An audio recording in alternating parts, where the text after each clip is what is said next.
এ ওকে নসিহত করে বলছে, তুমি যদি এভাবে না বলে, যেভাবে বললা যে আমার যা ক্ষমতা ধন দৌলত যা আছে কোনোদিন ধ্বংস হবে, এভাবে না বলে যদি এভাবে বলতা, মাশা আল্লাহ, আল্লাহ যা চেয়েছেন তা আমার জন্য দিয়েছেন, লা হাওলা ওয়ালা কুওয়াতা ইল্লা বিল্লাহ, আসমান এবং জমিনে কোনো কিছুর, নাথিং, এমন কিছু নাই যার কোনো ক্ষমতা আছে আল্লাহর ক্ষমতা ব্যতীত। আসমান এবং জমিনে এমন কিছু নাই যার শূন্য পরিমাণ ক্ষমতা আছে আল্লাহর ক্ষমতা ব্যতীত, কিছুই নেই। মানে একটা পারমাণবিক বমেরও কোনো ক্ষমতা নাই আল্লাহর ক্ষমতা ব্যতীত, একটা রাজা বাদশারও কোনো ক্ষমতা নাই আল্লাহর ক্ষমতা ব্যতীত, একজন শক্তিশালী মানুষের দেহেরও কোনো ক্ষমতা নাই আল্লাহর ক্ষমতা ব্যতীত। মানে ক্ষমতাকে মাইনাস করে দেওয়া হয়েছে, জিরো, ইল্লা বিল্লাহ, আল্লাহর ক্ষমতা ছাড়া। যদি এটা বলতে তাহলে কতই না ভালো হতো। ওই ব্যক্তিকে উপদেশ দিচ্ছে এবং সে তাকে আরও এটা বলতেছে যে আল্লাহ চাইলে মাটির নিচের পানিকে এমনভাবে হারিয়ে দিবে যে তোমার এই বাগান আবাদ করার মতো মাটির নিচের পানি পাবা না।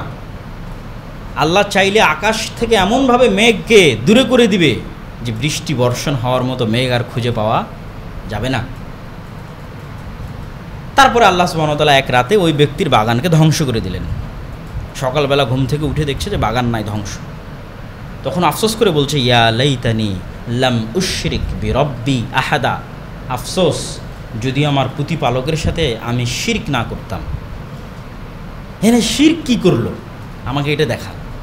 আমরা শিরক মানে বুঝি কোনো একটা মূর্তির কাছে গিয়ে মাথা নত করা, আমরা শিরক মানে বুঝি কোনো একটা কবরের কাছে গিয়ে মাথা নত করা, আমরা শিরক মানে বুঝি গলায় তাবিজ কবজ লাগানো। এই লোকটা শিরক কী করলো? এই লোকটা যে শিরক করেছে, ওই শিরকে যে আমরা সবাই ডুবে আছি সেটা কিন্তু আমরা জানি না। সেটা যে দুনিয়াবি আসবাবের ওপর ভরসা করা। সে কোনো মূর্তির কাছেও যায়নি, কোনো কবরেও যায়নি, কিন্তু তার দুনিয়াবি যে আসবাবগুলো আছে, ধন দৌলত টাকা পয়সা ক্ষমতা, সেটার উপর ভরসা করে ফেলেছিল। এটাই শিরক। আর এই জিনিসটাই আল্লাহ সুবহানাহু ওয়া তাআলা মুসা আলাইহিস সালামকে শিখিয়েছে।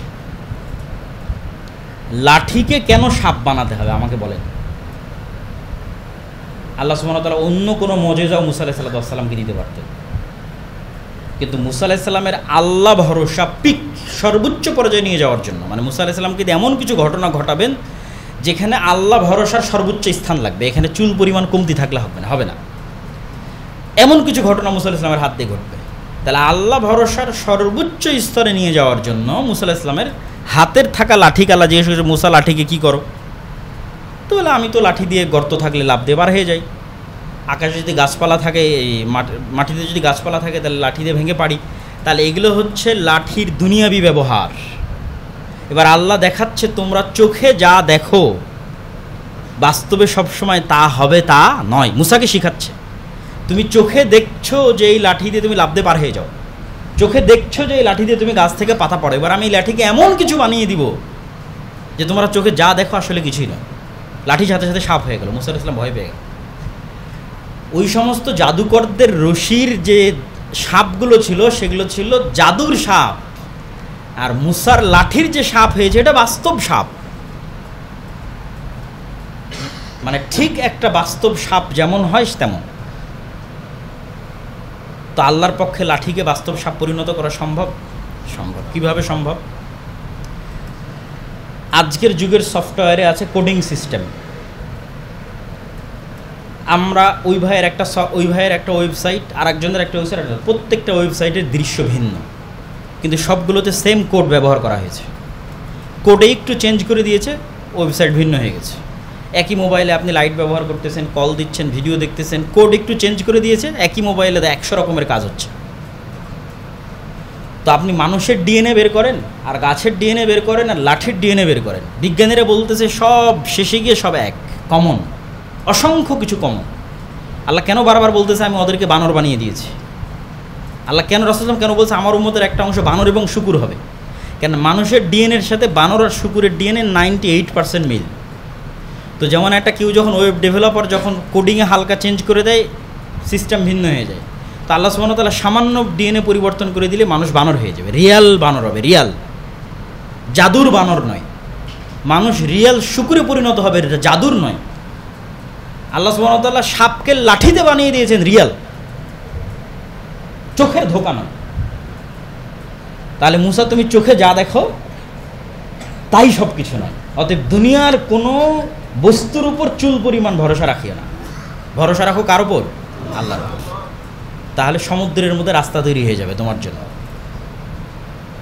তাহলে এই পুরো 4টে ঘটনা থেকে আমাদের জন্য শিক্ষণীয় কি, সেটা বলে আমার বক্তব্য শেষের দিকে চলে যাব ইনশাল্লাহ। এই পুরো 4টে ঘটনা থেকে আমাদের জন্য যেটা শিক্ষণীয় সেটা হচ্ছে আপনি সর্বোচ্চ প্রযুক্তির মোকাবেলা কি দিয়ে করবেন, যেটা আমি আমার এর আগেও কয়েক বক্তব্য বলেছি যে আজকের আমেরিকা, আজকের ইউরোপ প্রযুক্তিতে সর্বোচ্চ। তাহলে মুসলমানরা কি করবে? অবশ্যই মুসলমানরাও চেষ্টা করবে যে তারাও প্রযুক্তিতে সর্বোচ্চ হোক, কিন্তু মুসলমানদের কাছে আরেকটা অস্ত্র আছে যেটা প্রযুক্তির চেয়ে শক্তিশালী। যেমন দাজ্জাল পৃথিবীর এমন সবচেয়ে বড় ফিতনা, যা ফিতনা অতীতে আর আগে আসেনি। অতীতের নবীদের মুজিজা কি মনে হবে বিশাল বড় মুজিজা। মুসা আলাইহিস সালাম, ঈসা আলাইহিস সালাম মৃতকে জীবিত করে দেয়, অন্ধকে চক্ষুষ্মান করে দেয়। তাহলে কোরআন কি? কোরআন এগুলো সবগুলোর চেয়ে পাওয়ারফুল। কোরআন মোকাবেলা করবে, কোরআনকে দিয়ে মানুষ মোকাবেলা করবে দাজ্জালকে।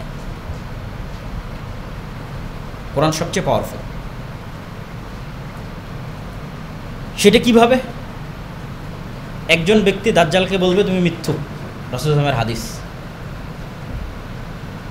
দাজ্জাল ওর মৃত আত্মীয় স্বজনকে জীবিত করে দেখাবে, তাও তার ঈমান পরিবর্তন হবে না। এবার অকি চিড়ে ফেড়ে টুকরো টুকরো করে অকি আবার জীবিত করে বলবে যে এবার দেখ তোকেই মেরেছিলাম এবং তোকেই আবার জীবিত করলাম, মানুষজনকেও দেখাবে। তখন ওর ঈমান আরও মজবুত হয়ে যাবে। আরও মজবুত হয়ে যাবে, আমি তো আরও 100 বার কসম করে বলছি তুই দাজ্জাল, মৃত্যু, তুই রব বা ইলাহ হওয়ার কোনো সম্ভাবনা নেই। এবার দাজ্জাল আরও ক্ষিপ্ত হয়ে যাবে, ক্ষিপ্ত হয়ে ব্যক্তিকে হত্যা করতে যাবে, কিন্তু আর হত্যা করতে পারবে না। তাহলে দাজ্জালের সর্বোচ্চ শক্তির বিপরীতে সর্বোচ্চ ঈমান বিজয় লাভ করল। আর ফেরাউনের সর্বোচ্চ শক্তি কি ছিল না ফেরাউনের কাছে? ফেরাউনের সকল শক্তির বিপরীতে মুসার আল্লাহ ভরসা বিজয় লাভ করল। এটাই হচ্ছে এই সূরা কাহাফ থেকে মুসলমানদের জন্য শিক্ষা, দাজ্জালের ফিতনা মোকাবেলা করার জন্য মুসলমানদের শিক্ষা, আধুনিক যুগের সর্বোচ্চ প্রযুক্তি মুসলমানেরা মোকাবেলা করবে তার শিক্ষা। যে তোমরা হতাশ অবস্থায় আছো, আল্লাহ কত ঘটনা কোরআনে বর্ণনা করেছে তোমাদের জন্য। মুসলমানের মুখের আওয়াজে, যে মুসলমান যদি মুখ দিয়ে উচ্চারণ করে বিসমিল্লাহ, অথবা মুসলমান যদি মুখ দিয়ে উচ্চারণ করে আল্লাহু আকবার, আল্লাহ নবী বলছে শেষ জামানায় শহর বিজয় হবে শুধু আল্লাহু আকবার দিয়ে। তো মুসলমানকে এই বিশ্বাস রাখতে হবে যে সে যদি আল্লাহর ওপর পূর্ণ আস্থা দিয়ে সামনে আগায়, সে যদি বিসমিল্লাহ বলে, আল্লাহু আকবার বলে, তো পারমাণবিক বমকে আল্লাহ পানি বানিয়ে দিতে পারে। আল্লাহ লাঠিকে সাপ বানাইছে না? সব সেম, মানে সব কিছু গোড়ায় গিয়ে সেম, জাস্ট আল্লাহর আদেশের অপেক্ষা। কিন্তু সেই আস্থা, সেই ঈমান মুসলমানদের নাই। ওটাই মুসলমানদের সম্পদ। মুসলমানদেরকে ওই জিনিসটাই বাড়াতে হবে। তো আল্লাহ সুবহানাহু ওয়া তাআলা আমাদের সকলকে এই ঘটনাগুলো থেকে, সূরা কাহাফ থেকে, এবং আল্লাহ সুবহানাহু ওয়া তাআলা যে ইতিহাসগুলো তুলে ধরেছে কোরআনের বিভিন্ন জায়গায়, সেগুলো থেকে আমাদের শিক্ষা নিয়ে আল্লাহর শক্তি, আল্লাহর ক্ষমতা, আল্লাহর পাওয়ারের উপর পূর্ণ আস্থা। এবং দুনিয়াতে যা শক্তি, যা ক্ষমতা আমরা দেখতেছি, এগুলো আসলে আল্লাহ সুবহানাহু ওয়া তাআলার শক্তি ক্ষমতার সামনে কিছুই নয়।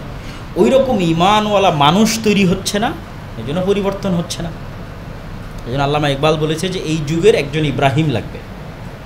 এই দৌর আপনি ইব্রাহিম কি তালাশ মে হ্যাঁ, যে ইব্রাহিমের মতো আল্লাহকে চিনবে, আল্লাহর উপর ভরসা করবে, বিশ্বাস স্থাপন রাখবে, এরকম একজন মানুষ দরকার। তাহলে মুসলমানদের অবস্থা পরিবর্তন হয়ে যাবে। কেন সবাই তো দুনিয়াবি আসবাবের উপর ভরসা করে আছে, আর দুনিয়াবি আসবাবের উপর ভরসা করে দুনিয়াবি শক্তিকে ভয় পাচ্ছে, এবং দুনিয়াবি শক্তিকে ভয় পেয়ে তার ঈমানকে, আল্লাহর উপর ভরসাকে দুর্বল করে দিচ্ছে, এবং নিজের দিন, নিজের কোরআন এবং নিজের নবীর উপর আস্থা কমিয়ে ফেলতেছে। তো আল্লাহ সুবহানাহু ওয়া তাআলা আমাদের সকলকে এই ঘটনাগুলো থেকে শিক্ষা অর্জন করার, এবং আমাদের এই জন্য রাসূল সাল্লাল্লাহু আলাইহি ওয়াসাল্লাম বারবার বলছে যে কেন, আর রাসূল বারবার বলছে যে কলবকে, তোমাদের তাকওয়ার মূল ভিত্তিস্থল কলব, সারা শরীর ঠিক হয়ে যাবে কলব। এগুলো একটা জিনিসও কিন্তু বাহ্যিক অবস্থার সাথে সম্পৃক্ত নয়, সব মানুষের হৃদয়ের সাথে সম্পৃক্ত। যে আপনার হৃদয়ে কী পরিবর্তন তৈরি হচ্ছে, আপনি আল্লাহকে কেমনভাবে চিনছেন, কেমনভাবে দেখছেন, এবং সেটার প্রতি আস্থা এবং বিশ্বাস আপনার অন্তরে কেমনভাবে তৈরি হচ্ছে। এই জন্য আল্লাহ পবিত্র কোরআনে বারবার বলেছে যে সেই সফল মান আতা বিকলবিন সালিম, বিশুদ্ধ হৃদয় নিয়ে, মানে আল্লাহর উপর ঈমান, আস্থা এবং ভরসার বিশুদ্ধ হৃদয় নিয়ে যে উপস্থিত হবে সেই মুক্তি পাবে। নাহলে ওই যে দুনিয়া আসবাবের উপর ভরসা শিরক বানায় দেওয়া হলো সূরা কাহফে, আমরা তো এখনই আলোচনা করলাম। তাহলে এটা স্বচ্ছ পরিষ্কার হৃদয় নয়। নাফসে মুতমাইন্নাহ, ইয়া আইয়াতুহান নাফসুল মুতমাইন্নাহ ইরজিই ইলা রাব্বিক রাযিয়াতাম মারযিয়্যা। আল্লাহর ফায়সালা, আল্লাহর ক্ষমতা, সব কিছুর উপর প্রশান্ত হৃদয়। এই জন্য আমাদের হৃদয় বা আমাদের নাফস এটাকে সংশোধন করা এবং এই বিষয়গুলো নিয়ে কাজ করা, আল্লাহ সুবহানাহু ওয়া তাআলার গুণাবলী সম্পর্কে জ্ঞান অর্জন করা এবং সেই গুণাবলীগুলো নিজেদের উপর প্রয়োগ করার চেষ্টা করা। যেমন আল্লাহ সুবহানাহু ওয়া তাআলা গফুর, ক্ষমাশীল, তা আপনিও আল্লাহর কাছে ক্ষমা চান, তাহলে আপনি এমনি ক্ষমা পাবেন? আপনাকেও শিখতে হবে যে আপনি মানুষকে ক্ষমা করতে পারেন। আপনি আল্লাহর কাছে দয়া চান, আল্লাহ দয়াশীল, কিন্তু আপনি মানুষের উপর দয়া করেন না, তাহলে আপনাকে মানুষের উপর দয়া করতে হবে। আল্লাহ বাই ডিফল্ট আপনার উপর দয়া করবে চাওয়া ছাড়াই। আপনি রিজিকে বরকত চান, তাহলে আপনাকেও রাজ্জাকের গুণ ন্যূনতম হলেও অবলম্বনের চেষ্টা করতে হবে। রাজ্জাক কোটি কোটি মানুষকে খাওয়ায়, আপনি 5টা মানুষকে খাওয়াতে পারবেন না। আপনি 5টা 10টা মানুষকে খাওয়াবেন, রাজ্জাক আপনাকে খাওয়াবে। এগুলোভাবে বাই ডিফল্ট চলে। এইভাবে যদি মানুষ আল্লাহর গুণগুলো শিখে নিজের মধ্যে নিয়ে আসার চেষ্টা করে, তাহলে একটা মানুষ পরিপূর্ণ তাওহীদপন্থী, আল্লাহর উপর ভরসাকারী, সর্বোচ্চ ঈমানের অধিকারী হয়। আর বক্তব্যের শেষের দিকে এসে আপনাদের কাছে উদাত্ত আহ্বান থাকবে যে মাসিক আল ইতিসাম, এই ধরনের সমসাময়িক বা গুরুত্বপূর্ণ যে কোনো বিষয়ে আমি নিজেও নিয়মিত লিখি। যেমন এই মাসের মাসিক আল ইতিসামের সম্পাদকীয় আছে উপনিবেশের শিকলে আফ্রিকা, ইব্রাহিম ত্রাউরের বিপ্লব ও মুসলিমদের বাস্তবতা। আমরা তো শুধু আমাদের ভারত উপমহাদেশের উপনিবেশ জানি, যেখানে ব্রিটিশরা শাসন করত, কিন্তু আফ্রিকাতে যে স্পেন, ফ্রান্স, ইতালি যে কি জঘন্য রকমের শাসন করেছে সেটা কিন্তু আমরা জানি, এবং এখনও যে সেই শাসন তারা ধরে রেখেছে সেটা আমরা জানি। তাদের নিজস্ব কেন্দ্রীয় ব্যাংক তৈরি করার, কেন্দ্রীয় ব্যাংকে নিজের টাকা রাখার যে সাহস বা সক্ষমতা পর্যন্ত নাই। মুদ্রা যে ফ্রান্সেরটাই ব্যবহার করতে হয়, বাইরের কোনো দেশের সাথে চুক্তি করার সক্ষমতা নাই। এবং কীভাবে আফ্রিকা পৃথিবীর সবচেয়ে খনিজ সম্পদ সম্পূর্ণ এলাকা হওয়ার পরেও কীভাবে আফ্রিকাকে সবচেয়ে গরিব রাখা হয়েছে, সেই বিষয়ে এই মাসের ইতিসামে সম্পাদকীয় আছে।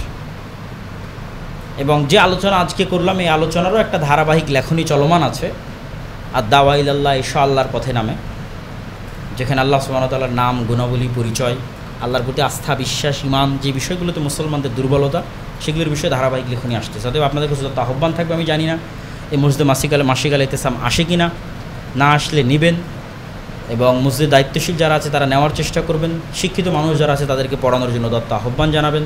আল্লাহ সুবহানাহু ওয়া তাআলা আমাদের সকলকে কবুল করুক, আল্লাহুম্মা আমিন। ইয়া আইয়ুহাল্লাযীনা আমানু সাল্লু আলাইহি ওয়া সাল্লিমু তাসলিমা। আল্লাহুম্মা সাল্লি আলা মুহাম্মাদিন ওয়া আলা আলি মুহাম্মাদ কামা সাল্লাইতা আলা ইব্রাহিম ওয়া আলা আলি ইব্রাহিম ইন্নাকা হামিদুম মাজিদ।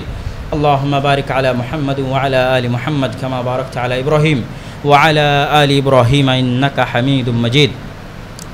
ربنا ظلمنا أنفسنا وإن لم تغفر لنا وترحمنا لنكونن من الخاسرين. ربنا ظلمنا أنفسنا وإن لم تغفر لنا وترحمنا لنكونن من الخاسرين. ربنا ظلمنا أنفسنا وإن لم تغفر لنا وترحمنا لنكونن من الخاسرين. ربنا آتنا في الدنيا حسنة وفي الآخرة حسنة وقنا عذاب النار. ربنا آتنا في الدنيا حسنة وفي الآخرة حسنة وقنا عذاب النار. ربنا آتنا في الدنيا حسنة وفي الآخرة حسنة وقنا عذاب النار. رب ارحمهما كما ربياني صغيرا.